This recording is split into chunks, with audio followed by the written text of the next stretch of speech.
Alright, YouTube, I'm back, and I did a thing. Went and picked up this 2000 f250 7.3 liter just the other day. It's gonna be the new project truck. Leather seats, tan interior. I'm sitting with 253,000 miles.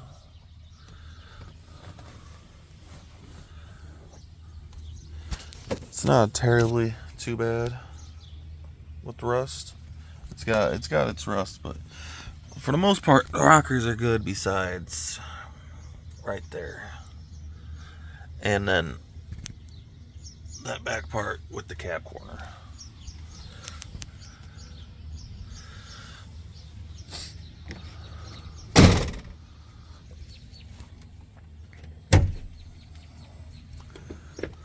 We do have rust back here on the wheel well. I'm gonna end up taking care of.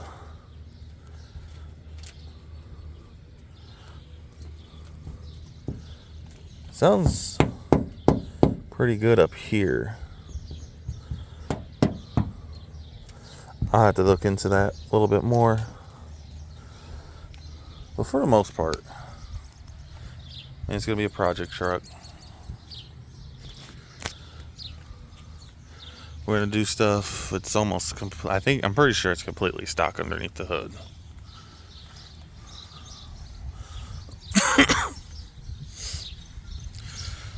There isn't anything done to it.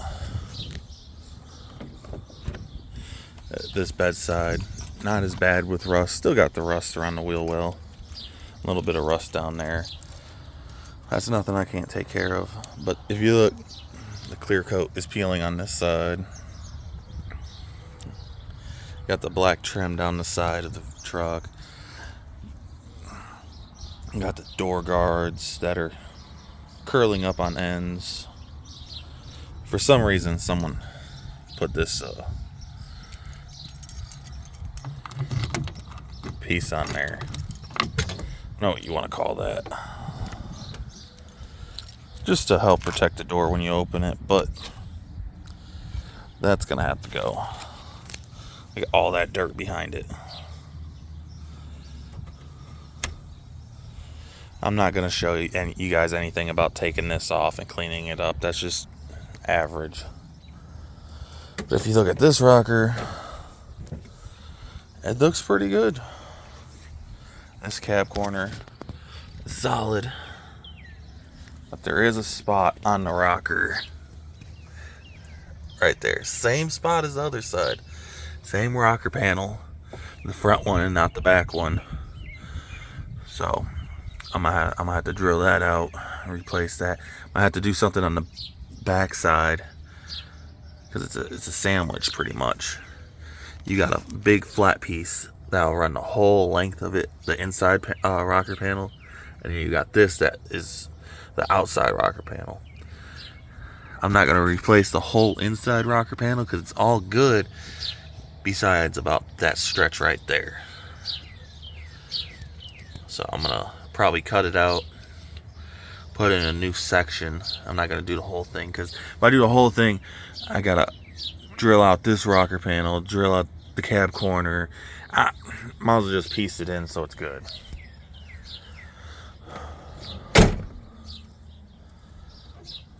Now I do have a problem with my doors.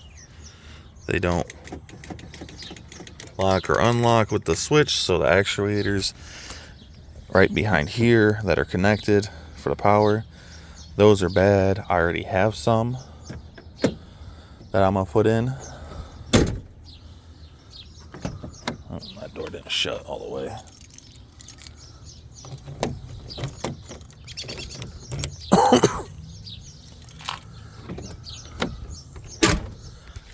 And for the topper that is on here,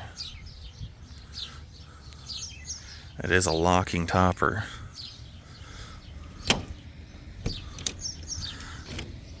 Oh. There's struts on it, but those are blown out. I've looked underneath this carpet. The bed is solid. I'm gonna get rid of that carpet. It's not something I want in here. But the bed is solid.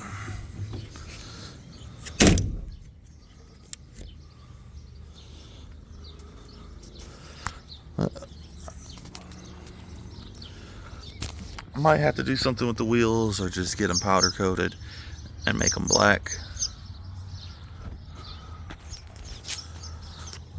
Whole front end is faded and old. Headlights look all foggy. The grill's bleached. Bumper's not bad shape besides 2 holes that someone drilled in for either a light bar or fog lights that someone would have put there.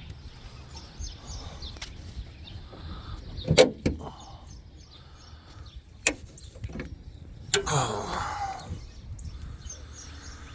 There's the engine bay. I do have the Power Stroke cap that goes here. It is in the back of the truck.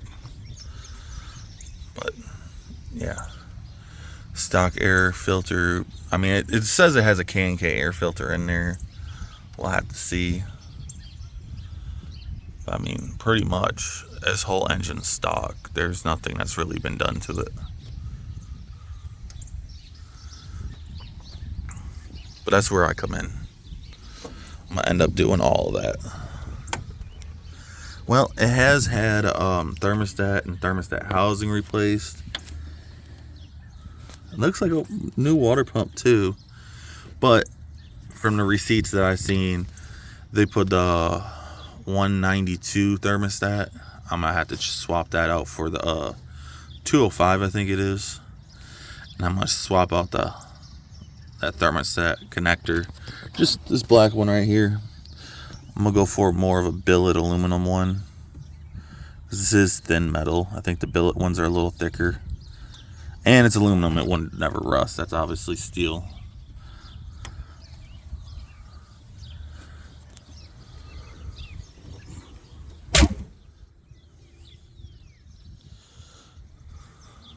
We're definitely gonna have to take, yeah, if you could see, the door trim is peeling up. It's cracked. So that's definitely gonna have to go. I'm thinking I'm gonna get rid of the pinstriping on the doors and the fenders because it's obviously not in the greatest condition. It's peeled right there. I can just pick it off my finger if I want. I do have the rain guard windows, even for the backs, which I didn't know. You get that on these little side doors. And yes, all my doors do open, but that one, the top latch that's up there, does not latch anymore. So I got a part coming in the mail for that to replace that, so that door will actually latch correctly. The bottom one latches on the bottom. The top one will not latch. I've put a pencil in there trying to make it latch. It just will not latch. So I bought a new. It's this part right here. That, when pushed in, will not latch. Which, yeah, I don't know how I feel about that.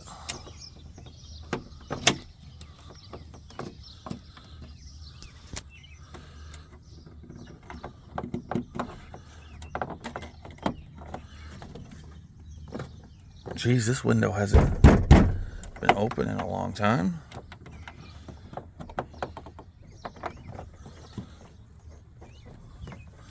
Or won't open.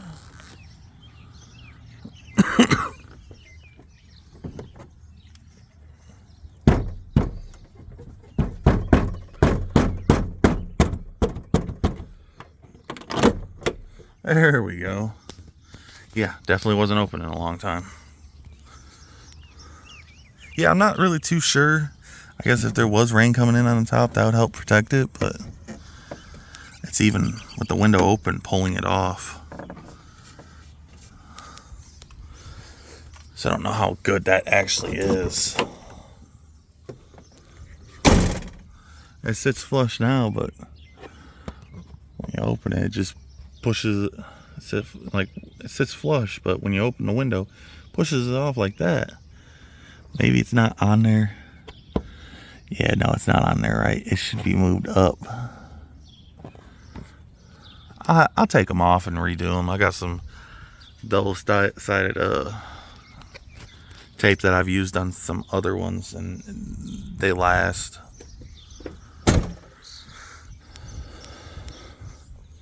It is a really good running truck. I just drove it 300 straight miles. Not a single problem. It is slow, so we're gonna have to do some upgrades to make it a little faster. I'm thinking a nice little chip for the computer for tunes.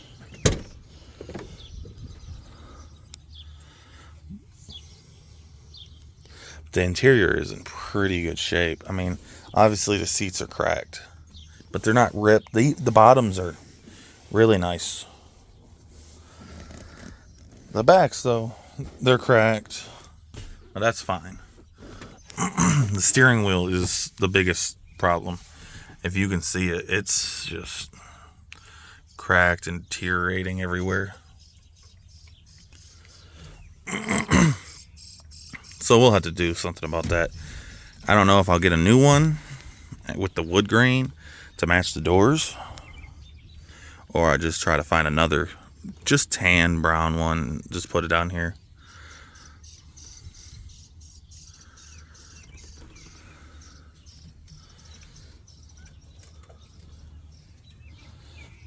And I'll show you some of the goodies I got with it.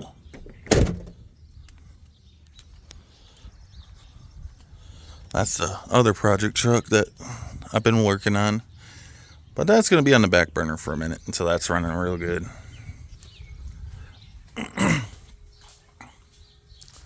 So there's the air filter I'm going to end up putting on there. Not sure what that filter is called. Can't remember what they call them, like the 6627 or something like that. But it's a big one. But then I got a oil bypass filter from France. Your normal oil filter cleans up like 5 microns small of debris in your oil. These are supposed to clean up to 2 microns. So it pretty much takes everything out of it that shouldn't be there and makes it pretty much the consistency of brand new oil.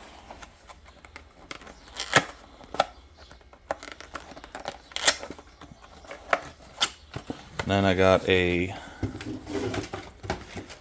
gasket kit for the oil cooler. Big old thick round O-ring gaskets. The nose. At some point I'll do this. I'll get down there and look. It may have been done at some point. I'll have to go through the records of all the receipts. But if not, then I'll end up putting that on there. You also do have this, I have a new oil pan, and then I have this gasket.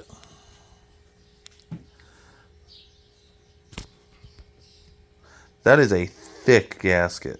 I don't remember the name of it. Not sure if this is even the box, because I got it with the truck.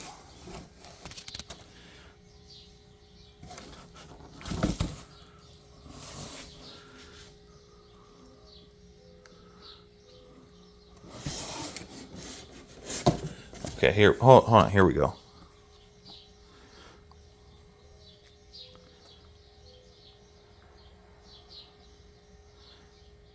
So that should be everything you guys would need if you wanted this gasket.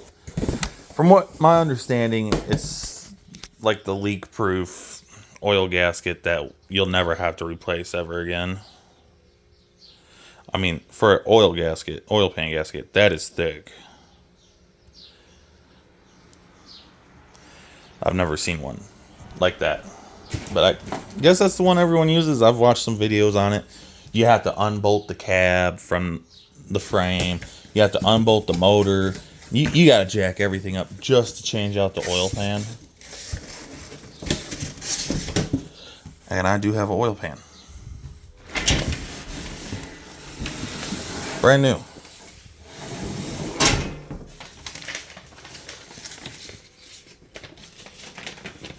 Same brand oil pan. Part number and everything.